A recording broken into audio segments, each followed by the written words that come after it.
everybody, I thought I'd share my favourite book with you. It is Norman the Slug with the Silly Shell. Norman the Slug thought snails were great. "Wow," said Norman, "look at them, they're amazing." But unfortunately, the snails didn't think Norman was that great. Whee! Crash!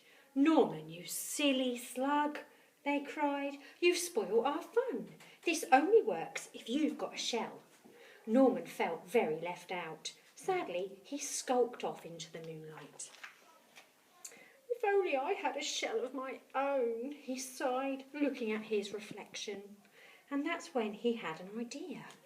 "Maybe I could have a shell after all," he thought. But finding a shell actually was not as easy as it seemed.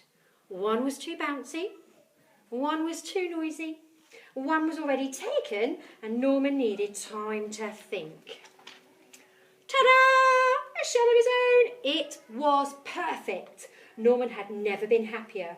He could join the snails at last.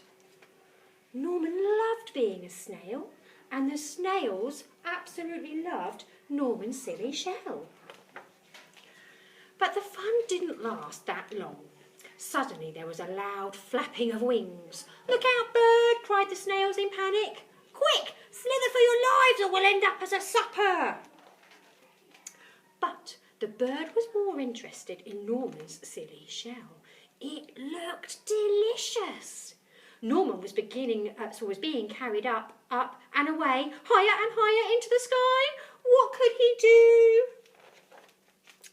Norman did the only thing a slug could do. He made slime, lots and lots of it. With a slither and a slother and a slip and a slide, Norman was free. But he was falling faster and faster and faster until plonk! Norman, are you okay?" asked the snails. "Wow," said Norman, "that was great. I love flying.